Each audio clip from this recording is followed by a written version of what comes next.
हरिओम मित्रों। स्वागत है आप सभी लोग का हमारे इस यूट्यूब चैनल पर। कैसे हैं आप सब लोग और कैसा चल रहा है आप सभी का अध्ययन। जैसा कि आप सभी को ज्ञात है, हम स्वप्न वासवदत्तम नामक नाट्य ग्रंथ का अध्यापन कर रहे हैं। प्रथम अंक पढ़ रहे थे।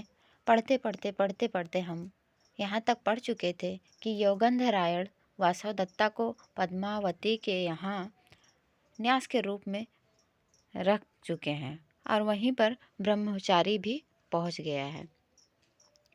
ब्रह्मचारी लावणक ग्राम से गया हुआ है और उससे सारी बातें पूछ रहे हैं योगंधरायण और कंचुकी कि आप वहाँ थे, यहाँ क्यों चले आए। तो उन्होंने बताया कि वहाँ एक राजा थे, उनकी महारानी थी वासवदत्ता, उनका एक मंत्री था जो लावणक ग्राम में आग लग जाने के कारण दोनों जल गए हैं। फिर योगेंद्र ने पूछा कि उस राजा का क्या हुआ।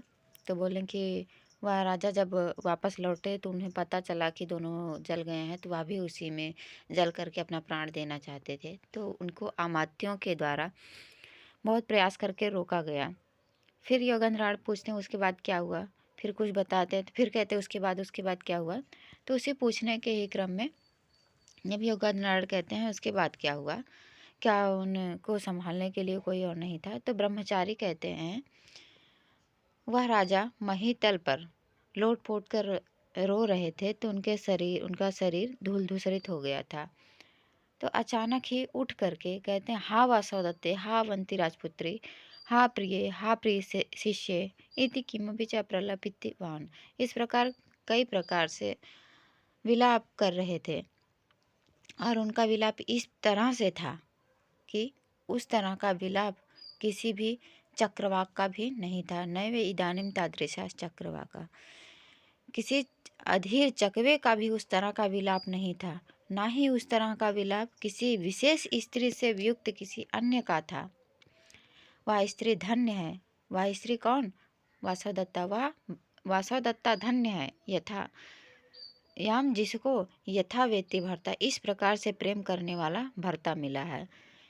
क्योंकि भर्तृ स्नेहात, भर्ता के प्रेम से, उदयन के प्रेम से वह वासवदत्ता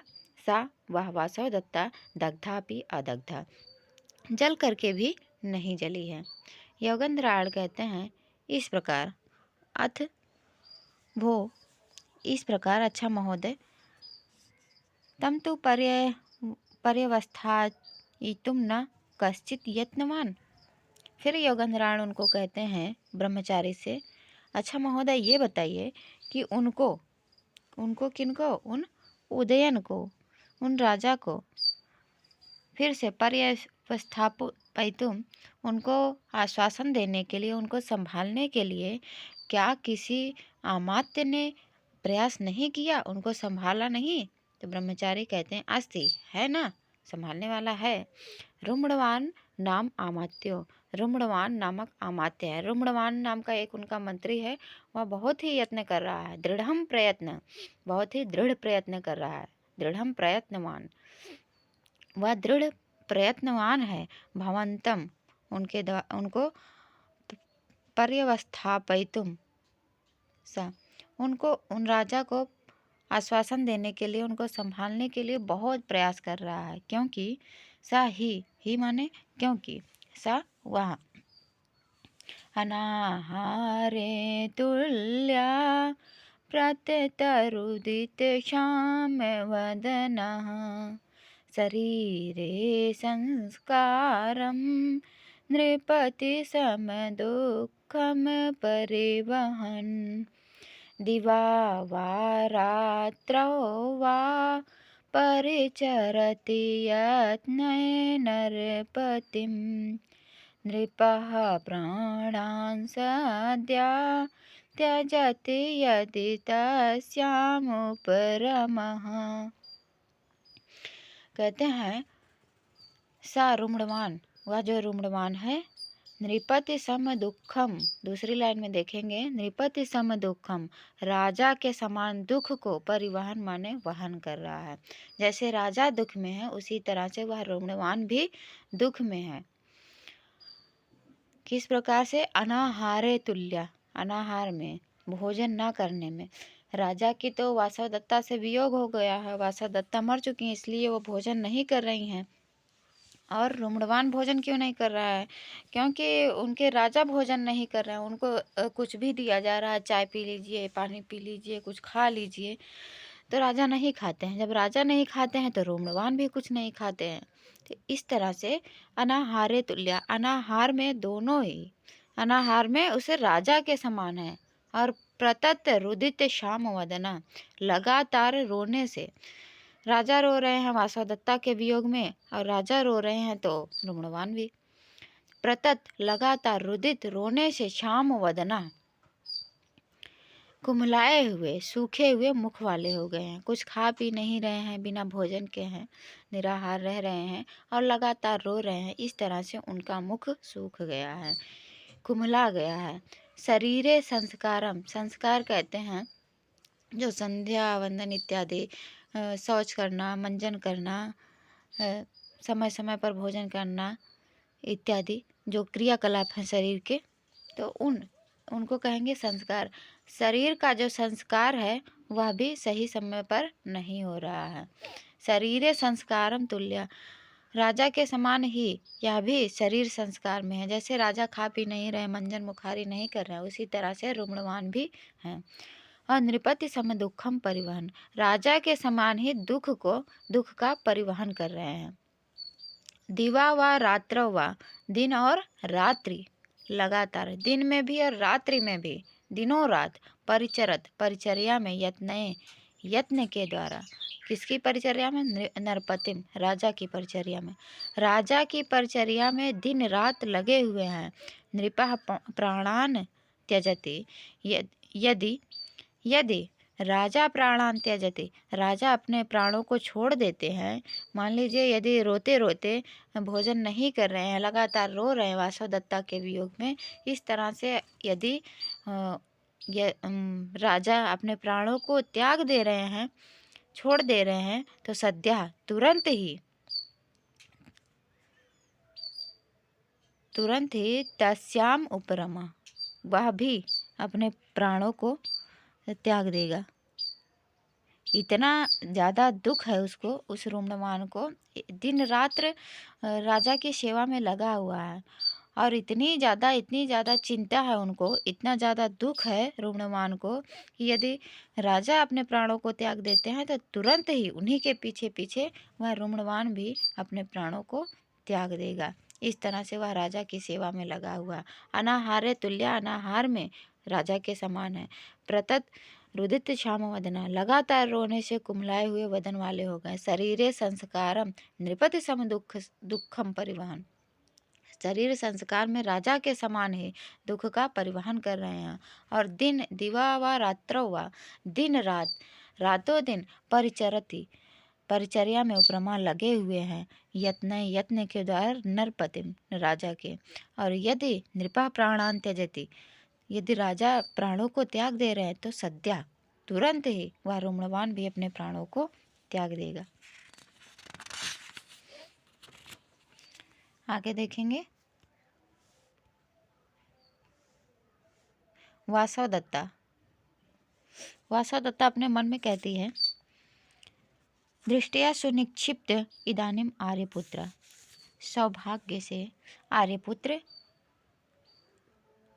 अच्छे हाथ में रखे हुए, अच्छे लोग के पास है, उनके पास अच्छे लोग हैं। योगेंद्राड़ कहता है आत्मगतम, अपने मन में, वासवदत्ता भी अपने मन में बोल रही हैं स्वगतम है, योगेंद्राड़ भी आत्मगतम। अहो महद भारम उद्वहति रुमड़वान, हाय रुमड़वान अभी बहुत बड़े भार का उद्वहन कर रहा है। कुतः, क्योंकि सविश्रामोऽयं भारः प्रसक्तस्य तस्य तु श्रमः, तस्मिन् सर्वमधीनं यत्राधीनो नराधिपः। कुतः माने क्योंकि सविश्रामो ही अयम भारा, यह जो भार था, अयम भारा, यह भार, वासवदत्ता रूपी भार, कि वासवदत्ता को कहाँ उचित स्थान पर छिपाया जाए, तो यह वासवदत्ता रूपी भार सविश्रामा, विश्राम को प्राप्त हो गया है। वासवदत्ता तो पद्मावती के पास सुरक्षित रख दी गई हैं, तो यह विश्राम को प्राप्त हो गया, यह कार्य समाप्त हो गया, यह कार्यभार समाप्त हो गया। किंतु प्रसक्तस्य तस्य तु श्रमः, तस्य उसका किसका, रुम्णवान का, उस रुम्णवान का परिश्रम तो प्रसक्त है, लगा हुआ है। रुम्णवान परिश्रम में लगा हुआ। रुम्णवान किस परिश्रम में लगा है, वह राजा को संभालने में लगा है, राजा को पुनः चेत में लाने के लिए लगा है, पुनः वह अपना राज्यभार संभाले, इस कार्य में वह लगा हुआ है। तस्मिन् सर्वम अधीनम, उसी के अधीन सब कुछ है। किसके अधीन, रुम्णवान के, क्योंकि यत्राधीनो नराधिपः, जिसके अधीन राजा है। राजा जिसके अधीन है, राजा के अधीन जो कुछ भी राज्य और राज्य कार्यभार, राज्य की प्रजा, सब कुछ राजा के अधीन होता है। तो जब राजा ही दूसरे के अधीन है, तो सारी जनता, सभी कार्यभार वह भी दूसरे के अधीन होगा। तो राजा हैं रुम्णवान के अधीन, अभी उन्हीं के अधीन है, उन्हीं के पास रह रहे हैं, उन्हीं से सेवा शुश्रूषा हो रही उनकी, तो उन्हीं के अधीन बुरा राज्यभार भी है। प्रकाशम, प्रकाशित रूप से कह रहे हैं, योगेंद्रायण प्रकाशित रूप से कह रहे हैं,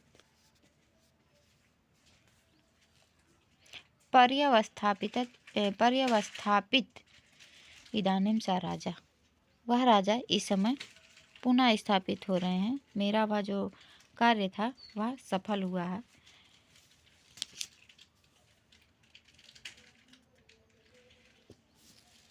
अथ भो, अच्छा महोदय, वह राजा इस समय पुनः पर्यवस्थापित किए गए हैं, पुनः लोगों अमात्यों के द्वारा उन्हें संभाला गया है। निश्चय ही वह उसमें आ जाएंगे, अपने राज्यभार को संभालेंगे।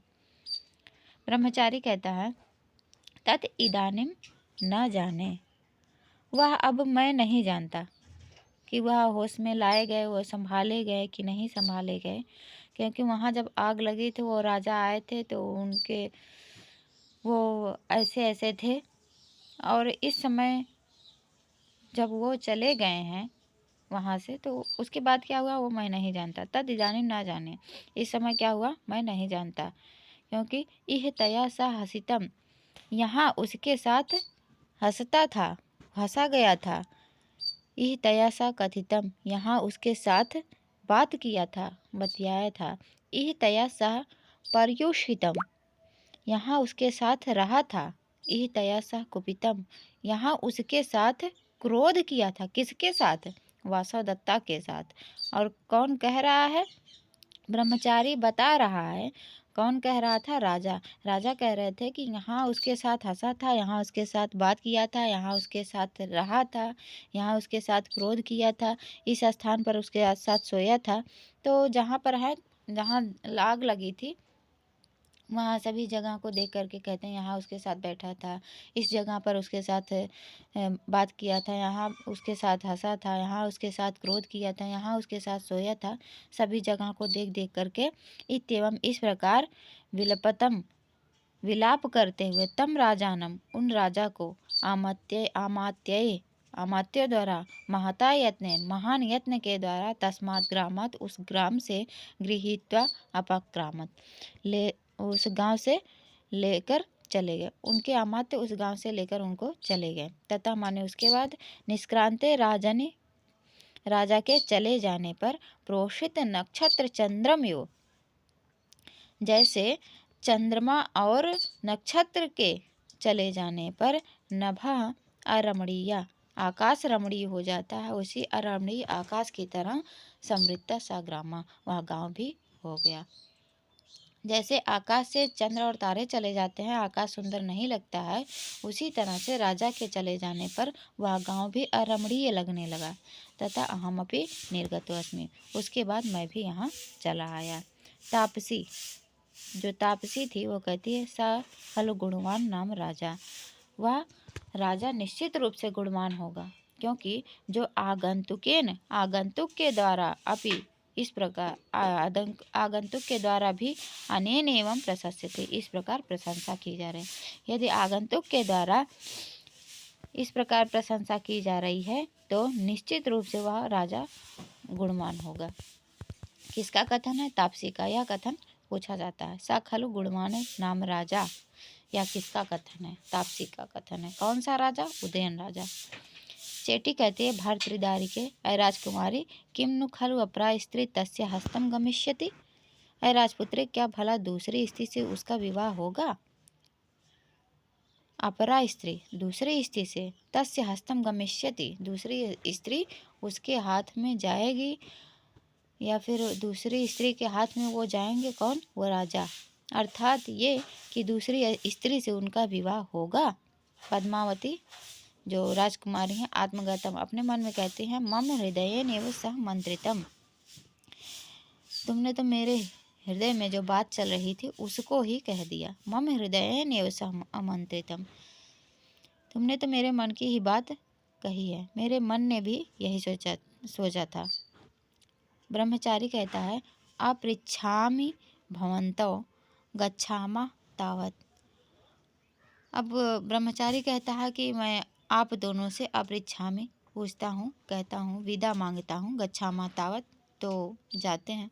अब आपको जो पूछना था वो आपने पूछ लिया, मुझे जो बताना था मैंने बता दिया है, तो अब मुझे जाना चाहिए, मैं जाता हूँ। उभव, दोनों कौन? कंचुकी और यौगंधराड़, वो दोनों कहते हैं गम्यताम अर्थ सिद्ध है, अपने अर्थ की सिद्धि के लिए गम्यताम जाना चाहिए आपको, जाइए। तो अर्थ सिद्धि कौन सा है? आए हैं आश्रम में तो किसी न किसी कार्य के लिए आए होंगे, तपस्या करने या फिर कुछ और करने। तो वो कहते हैं आप जिस कार्य से आए हैं आप जाइए, अपनी अर्थ की सिद्धि में लिखिए, कार्य सिद्धि के लिए जाइए। ब्रह्मचारी कहता है तथास्तु, ठीक है। निष्क्रांता, निकल जाता है। इतना कह करके वह चला जाता है। यौगंधराड़ कहता है साधु, अच्छा है। अहमपि तत्र भवत्या अभ्यानुज्ञातो गन्तुम इच्छामि, तो मैं भी देवी की अनुज्ञा से जाना चाहता हूँ। अहमपि, मैं भी, तत्र भवत्या, आपकी देवी जो राजकुमारी हैं उनकी अनुज्ञातो, आज्ञा से, गन्तुम इच्छामि, जाना चाहता हूँ। वो आज्ञा दे तो मैं भी चलूँ। अब कंचुकी तत्र भवत्या भी अनुज्ञातो गन्तुम इच्छति किल। कंचुकी यह आपकी अनुज्ञा से जाना चाहता है। कंचुकी राजकुमारी से कहता है, राजकुमारी यह जो आया है याचक, यह आपकी आज्ञा से अब जाना चाहता है। पद्मावती कहती है आर्यस्य भग्नि कार्येण विनोद कंठेष्यते, आपकी यह जो बहन है वह आपके बिना व्याकुल होगी। आप चले जाएंगे तो आपके बिना उत्कंठिष्यते, आपको याद करेगी, आपके बिना व्याकुल होगी। यौगंधराड़ कहता है साधु जन हस्तगत ईर्षा न उत्कंठिष्यते। साधु जन, यह जो मेरी बहन है वह अच्छे लोगों के हाथ में आ गई है, अच्छे लोगों के पास आ गई, आपके पास आप जैसे सज्जन के पास आ गई है, इसलिए ना उत्कंठिष्यते, इसलिए यह मुझे याद नहीं करेगी। कंचुकीयम अवलोक्य, कंचुकी की तरफ देख करके गच्छामः तावत्, तो फिर मैं चलता हूँ, अब मुझे जाना चाहिए, मुझे आज्ञा दीजिए, मैं चलता हूँ। कंचुकी कहता गच्छतु भवान पुनर्दर्शा, ठीक है जाइए, फिर दर्शन दीजिएगा, फिर से आइएगा। यौगंधराड़ कहता है तथास्तु, ठीक है। इतना कह करके निष्क्रांता निकल जाता है। अब ब्रह्मचारी भी चला गया है, यौगंधराड़ भी चला गया है। अब पद्मावती के साथ में वासवदत्ता बची हैं और उसी के साथ कंचुकी, चेटी और उनकी सेविकाएं, सेवक होंगे। तो कह रहा है कंचुकी कह रहा है समय इदानीम अभ्यंतरम प्रवेष्टुम, इस समय के भीतर, अभ्यंतरम समय के, अब इस समय के भीतर हमें भी चलना चाहिए। यह समय हो गया है, प्रवेश करने का समय हो गया है, हमें अंदर जाने का, भीतर जाने का समय हो गया, यहाँ से जाने का समय हो गया है। पद्मावती कहती है आर्य वंदे, पद्मावती तापसी को कहती, जो वहाँ पर तपस्विनी थी उनको कहती हैं आर्य वंदे, मैं आपको नमन करती हूँ। तापसी कहती है जाते पुत्री तव सदृशम भर्तारम लभस्व, अपने सदृश भर्ता को प्राप्त करो, अपने सदृश वर को प्राप्त करो। जैसे तुम सुंदर हो, गुणवान हो, ऐसे ही सुंदर और गुणवान भर्ता को तुम प्राप्त करो। वासव दत्ता कहती है, आर्य वंदे तावदहम, आर्य मैं आपको नमन करती हूँ। ये वासव दत्ता कहती है, आर्य मैं आपको नमन करती हूँ। तापसी कहती है, त्वमपि अचिरेण भर्तारम समास साधय। तापसी वासव दत्ता को आशीर्वाद कर देती है, त्वमपि तुम भी अचिरेण शीघ्र ही भर्तारम अपने भर्ता के सम्मान साथ आसादय माने मिलो, तुम्हें भी तुम्हारा भर्ता शीघ्र ही मिले, तुम्हारे भर्ता से शीघ्र ही तुम्हारा मिलन हो। वासव दत्ता कहती है, अनुग्रहीता अस्मि, मैं अनुग्रहित हुई। कंचुकी कहता है, तद आगम्यताम, तो फिर आइए, इतो भवत्या, आदरणीय आप इधर से आइए, इधर से आइए। ही माने क्योंकि, संप्रति माने इस समय। खगावासोपेता सलिलमवगाढो मुनिजनः, प्रदीप्तो अग्निर्भाति प्रविचरति धूमो मुनिवनं, परिभ्रष्टो दूरात् रविरपि च संक्षिप्तकिरणो, रथं व्यावर्त्याशो प्रविशति सनस्तशिखरम्। कंचुकी कहता है, तो फिर आप यहाँ से चलिए, इधर से आइए, इधर से आइए, क्योंकि इस समय खगावासोपेता, सभी पक्षीगण अपने निवास स्थान की तरफ जा रहे हैं। सलिलम अवगाढ़ा मुनिजना, मुनिजन अवगाढ़ा घुस गए हैं। कहाँ पर? सलिलम माने जल में। सभी मुनिजन जल में प्रवेश कर लिए हैं। जल में क्यों प्रवेश कर लिए हैं? स्नान करने के लिए। मुनिजनों का त्रिकाल स्नान होता है, सुबह, दोपहर और शाम। तो शाम के स्नान के लिए वे सभी लोग जल में अवगाढ़ हो गए हैं, घुस गए हैं। प्रदीप्ता अग्निर्भाति, और जो मुनि लोग स्नान कर चुके हैं वो हवन करने के लिए, यज्ञ करने के लिए अग्नि को प्रदीप्त कर लिए हैं। प्रविचरति धूमो मुनिवनम, इस मुनि के वन में, इस मुनिवन में धुआं चारों तरफ विचरण कर रहा है। परिभ्रष्टा दूरात रविरपि, रवि भी, सूर्य भी, दूरात जो दूर से, परिभ्रष्टा गिरा था इस धरती पर, अपनी किरणों के द्वारा इस धरती पर गिरा था। दूर से ही, आकाश से पृथ्वी तल पर सूर्य की किरणें आती हैं, तो दूर से ही सूर्य की जो किरणें पृथ्वी तल पर परिभ्रष्टा माने गिरी थी, वह भी संक्षिप्त किरण, वह सूर्य भी अब अपने किरणों को संक्षिप्त कर रहा है, समेट रहा है, उसकी किरणें मंद पड़ रही हैं। और असौ, यह सूर्य मानो रथम व्यावर्त्य, अपने रथ को मोड़ रहा है। और प्रविशति, प्रवेश कर रहा है, शनैः माने धीरे धीरे, अस्त शिखरम, धीरे धीरे अस्त शिखर को प्रवेश कर रहा है। संप्रति, इस समय शाम हो गया है, संध्या का समय हो गया है, क्योंकि खगा वासोपेता, संध्या के समय में सभी पक्षी अपने घर की तरफ जाते हैं, अपने घोंसले की तरफ। शाम क्यों हो गया है? क्योंकि सभी पक्षीगण अपने घर की ओर जा रहे हैं, अपने घोंसले की तरफ जा रहे हैं, इसलिए शाम हो गया है। और मुनिजन सलिलमगाढ़ा, मुनिजन अपने सलिल की तरफ, मुनिजन सलिल में प्रवेश कर रहे हैं, जल में प्रवेश कर रहे हैं।